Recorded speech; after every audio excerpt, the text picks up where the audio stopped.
Okay guys, चलो start करते हैं। तो ऑलमोस्ट अभी बज रहे होंगे 9:30, ठीक है ना। Wake up right. तो स्टार्ट करते हैं लर्निंग। तो I am just gonna come in half an hour, around 10 बजे से स्टार्ट करते हैं, ठीक है। तो चलो। ओके गाइस, तो ऑलमोस्ट मैं आ गया था पढ़ने, ठीक है। स्टार्ट कर दिया था हमने राइट। अभी अराउंड बज रहे हैं लाइक 11:30 के आसपास, ठीक है। तो एक छोटी सी टॉपिक देखी, ज़्यादा कुछ नहीं। मॉड्यूल स्टार्ट करना था कल तो कुछ नहीं कर पाया था, लाइट थी नहीं कल। तो आज मैं मॉड्यूल स्टार्ट करा।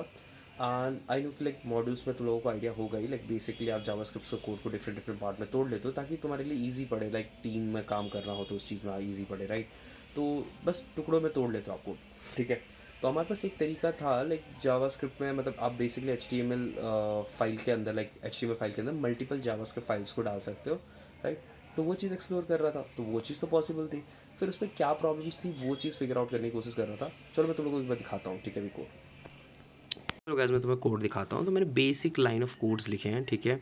तो ये HTML तुम्हें दिखाई दे रहा है, ये HTML मैंने लिखा हुआ है, ठीक है। और उसके अंदर बेसिक से मैंने 2 स्क्रिप्ट टैग ऐड किए हुए हैं। और ध्यान से देख लेना, ये जो SRC के अंदर पहले आपको स्क्रिप्ट 2 दिख रहा है और दूसरा स्क्रिप्ट 1 दिख रहा है राइट। ये सीक्वेंस है राइट, स्क्रिप्ट 2 फिर स्क्रिप्ट 1, ठीक है। और ये रहा आपका स्क्रिप्ट 1 के अंदर console.log, एक सिर्फ लाइन ऑफ कोड है और कुछ नहीं। console.log कर रहा हूँ B को, जो कि स्क्रिप्ट 1 के अंदर डिफाइंड भी नहीं है, ठीक है। एंड फिर स्क्रिप्ट 2 के अंदर जाओगे तो वहाँ पे मैंने बी को डिफाइन किया हुआ है स्क्रिप्ट 2 के अंदर राइट। अभी अगर मैं इसे रन करूँ, क्योंकि देखो स्क्रिप्ट 2 के अंदर बी डिफाइंड है और स्क्रिप्ट 1 के अंदर console.log बी हो रहा है राइट। और उसके बाद HTML फाइल को चेक करें तो हमने क्या किया, बी को पहले सीक्वेंस में रखा है और उसके बाद 1 को रखा है राइट। तो यहाँ पे अगर मैं इसे कंसोल पे जाके चेक करूँगा तो हमारा आंसर सही आ रहा है, वी आर गेटिंग 10। हमें जो मिलना चाहिए था वो हमें मिल रहा है राइट। अब यही चीज़ को अगर मैं थोड़ा सा जाऊँ और यहाँ जाके रुको, मैं तुम्हें अगली फुटेज पे दिखाता हूँ, ठीक है। मैं यहाँ पे जाऊँ और बेसिकली क्या करूँ, इस स्क्रिप्ट वाली जो फाइल है इसको कट करूँ यहाँ से और यहाँ पे पेस्ट कर दूँ, ठीक है। तो HTML फाइल में चेंज करी और वापस से चलते हैं इस पर, रिलोड किया एंड अब चेक करते हैं, ठीक है। अब कंसोल पे देखना क्या आएगा, वी आर गेटिंग एरर कि B is not defined. Y?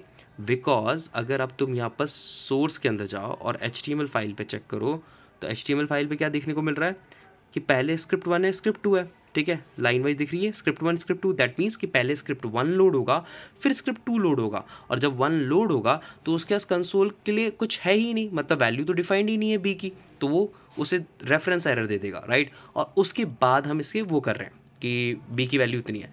तो बेसिकली यही चीज़ मैं अंडरस्टैंड करने की कोशिश कर रहा था। तो आई गॉट एन आइडिया कि यस ये थोड़ी सी प्रॉब्लम है, लेकिन ये थोड़ी सी प्रॉब्लम नहीं है। इसके अलावा HTTP रिक्वेस्ट जाती है हर एक फाइल के लिए, हर एक JS फाइल के लिए आपकी एक HTTP रिक्वेस्ट जाती है। आपको सीक्वेंस ऑफ ऑर्डर मेंटेन करना पड़ता है एंड आपका ग्लोबल वैल्यू पॉल्यूट होता है। इसके अलावा तो you can try multiple different things, तुम्हें और भी चीज़ें इस पर देखने को मिलेगी। मैंने तुम्हें एक सिंपल सा कोड दिखाया, मैंने और भी चीज़ें ट्राई आउट करी थी एंड उसके साथ साथ मेरे को अंडरस्टैंडिंग मिली कि क्या क्या चीज़ें थी इसमें और कैसे, मतलब पहले हम मॉड्यूल, मतलब इस कोड को मॉड्यूलर बना पा रहे थे, मतलब छोटे छोटे टुकड़े में तोड़ रहे थे और कितनी चीज़ों का ध्यान रखना पड़ रहा था उस वक्त राइट। तो कैसे कैसे एरर्स मिल सकते थे हमें। तो दिस वाज द पार्ट जो अभी तक मैंने देखा है। आगे चलते आगे देखेंगे बाकी। यार हमको बंद करिए अपनी आवाज़। ओके गाइस, तो ऑलमोस्ट बेसिकली जो चीज़ मैंने अभी तुम्हें दिखाई तो वो because of like global value creation, मतलब ग्लोबल एग्जीक्यूशन कॉन्टेक्स्ट के कारण हो रही है। तो इसी चीज़ को फिगर आउट कर रहा था कि लाइक एक ग्लोबल एग्जीक्यूशन कॉन्टेक्स्ट बनता है या मल्टीपल ग्लोबल एग्जीक्यूशन कॉन्टेक्स्ट बनते हैं। तो आई फेल्ट लाइक कि it is created like global execution जो कॉन्टेक्स्ट है वो टुकड़ों में बन रहा है राइट, लेकिन है वो एक ही, ठीक है। तो बेसिकली अगर आपने मतलब ग्लोबल एग्जीक्यूशन कॉन्टेक्स्ट में, मतलब ग्लोबल में ही कुछ दूसरी वेरिएबल्स वगैरह दिए होंगे जो सेम अलग अलग फाइल में सेम हो रहे होंगे, तो आप उसे गलती से ओवरराइट भी कर सकते हो। तो ये सारी चीज़ें थी राइट। तो yes I got the thing. तो फिलहाल इतना देखा है, अब चलते हैं नहाने। उसके बाद आता हूँ थोड़ी देर में, खा पी के नहाने धोने के बाद सारी चीज़ें करने के बाद फिर आगे कंटिन्यू करते हैं, ठीक है। और भी चीज़ें देखते हैं कि फिर इसके आगे देखेंगे ES6 मॉड्यूल की ज़रूरत क्यों पड़ी, वो सारी चीज़ें देखेंगे। और अच्छा ट्राई आउट करूँगा कि मैं तुम्हें सारी ही चीज़ें दिखाऊँ, ठीक है। ओके गाइज, ऑलमोस्ट तो अराउंड 12 बजे के बाद, आई डोंट नो, मैंने 12 बजे के बाद शायद कुछ रिकॉर्ड नहीं किया। हाँ तो नहीं, 11:30 के बाद कुछ भी रिकॉर्ड नहीं किया है, ठीक है। तो 11:30 के बाद क्या क्या हुआ, लेट्स टॉक अबाउट दैट। तो 1 बजे तो कुछ नहीं किया, नहाया धोआ, लाइक सारी चीज़ें करके खाना वाना खा के देन थोड़ी देर सो गया भाई, थोड़ी देर सोया। 3 बजे उठा and started working on modules, ठीक है। तो पूरा का पूरा मॉड्यूल्स ख़त्म करा। अभी बज रहे हैं अराउंड 7 बज रहे होंगे, राइट। तो 7 बजे तक मॉड्यूल्स डन, ठीक है। अब मॉड्यूल्स में कुछ चीज़ें हैं जो अभी भी समझ नहीं, एक बार और प्रैक्टिस करनी पड़ेगी, टुकड़ों में थोड़ा थोड़ा और करना पड़ेगा, तो वो आगे करते करते आ जाएगा विद प्रोजेक्ट। ओके, तो बेसिकली क्या अंडरस्टैंड किया, तो द थिंग वाज कि जो भी लाइक मॉड्यूल्स का कॉन्सेप्ट है, that is basically why we need कि लाइक हम एक एज अ टीम में वर्क कर पाएँ और अलग अलग टुकड़ों में काम कर पाएँ चीज़ों पे, राइट। अब एक ही मतलब अगर हम एक ही अगर जेएस के फाइल के अंदर सारी चीज़ें डाल देंगे तो इट बिकम कॉम्प्लेक्स, राइट।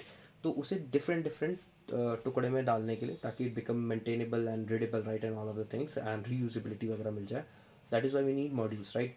अब मॉड्यूल का कॉन्सेप्ट तो ES6 में आया, दैट इज़ 2015 में, राइट।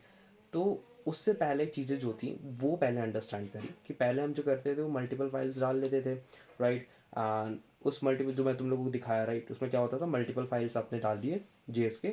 अब वो लाइन बाई लाइन एग्जीक्यूट कर रहा है, उसमें बस प्रॉब्लम ये है कि ग्लोबल वैल्यू पॉल्यूट हो रही है, तुम्हारी सीक्वेंस मेंटेन नहीं हो पा रहा है, और कोई भी फाइल कभी भी मतलब फेच होगी, राइट, फ्रॉम द सर्वर, तो वो कभी भी लोड हो सकती है। तो वी डोंट नो कि पहले कौन सी फाइल लोड होगी, दूसरी कौन सी लोड होगी, राइट।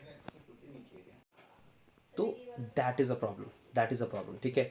इस वजह से वो चीज़ उन्होंने क्या करा, ES6 मॉड्यूल को लाना ज़रूरी था। लेकिन उससे पहले इसी चीज़ को लाइक थोड़ा और बेटर करने के लिए कि अभी इसमें 3-4 चीज़ें प्रॉब्लम आ रही थी, तो उन्होंने सोचा कि लेट्स यूज़ इफ़ी। तो इमीजिएटली इन्वोक फंक्शंस को यूज़ करना स्टार्ट किया, सो दैट कि ग्लोबल वैल्यू पॉल्यूट ना हो। अब ग्लोबल वैल्यू पॉल्यूट नहीं हो रही है क्योंकि वहाँ पे इफ़ी इमीजिएटली कॉल हो रहा है, तो आप अपने फंक्शंस और जो वैल्यू मतलब वेरिएबल्स हैं उनको प्राइवेट कर दे रहे हो, एंड जो भी चीज़ें तुम्हें यूज़ करनी है वो directly you're using with that function, right. तो दैट इज़ हाउ इफ़ ही हेल्प, राइट। बट इसमें भी सीक्वेंस मेंटेन नहीं हो पा रहा था, that was a problem in that. तो मतलब डिपेंडेंसी क्रिएट हो रही थी कि फाइल कहीं ना कहीं डिपेंडेंट है, अगर किसी कोई पहली फाइल लोड हो गई और दूसरी फाइल बाद में लोड हो रही है, राइट, एंड वो फाइल चाहिए था एग्जीक्यूट होने के लिए, that is why we need like modules, ठीक है। और मॉड्यूल्स ने क्या किया, इम्पोर्ट एंड एक्सपोर्ट के कॉन्सेप्ट पे काम करना स्टार्ट किया। एंड इम्पोर्ट में बेसिकली आप जो भी फाइल्स इंपोर्ट कर रहे हो, it will wait for that file to get export, अगर मतलब सॉरी गेट इम्पोर्ट, राइट। तो जब तक वो इम्पोर्ट नहीं हो जाएगा, राइट, तब तक वो उसको वेट करेगा और उसके बाद ही उसको एग्जीक्यूट करेगा। तो मतलब सारी फाइल पहले आएगी फिर उसका आपका दैट फाइल गेट एग्जीक्यूट। तो इससे क्या हुआ कि डिपेंडेंसी कम हो गई। ओके, तो बेसिकली अभी जितना करने की ज़रूरत थी उतना कर लिया। अभी अच्छे से प्रैक्टिस नहीं करा है कोड वाइज, ठीक है, देखा जाए तो। एंड उसके अलावा लाइक मेरे पास टाइम अच्छा खासा था, लेकिन यार पता नहीं थोड़ा थोड़ा आलस आ जाता है बीच में। तो स्टिल इसे प्रैक्टिस करेंगे, थोड़ा और अच्छे से करेंगे। काफ़ी अच्छे से कॉन्सेप्ट तो मिल गया है कि like how export import and modules वाला पूरा कॉन्सेप्ट कैसे काम कर रहा है। बैक एंड पे भी ये चीज़ काम आनी ही है, राइट, तो हर जगह काम आनी है। तो almost this part is done. इसे कल एक बार और रिवाइज करेंगे, ठीक है।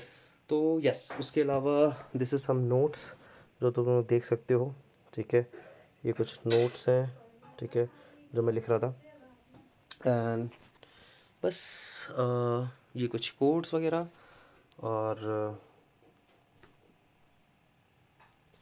एक मिनट, और यस, तो दिस वाज द थिंग यार, इतना ही था, बाकी कुछ खास नहीं। अभी अभी भी काम करना बाकी है, right, I am working on it. चलो फिर कल मिलते हैं, बाय बाय।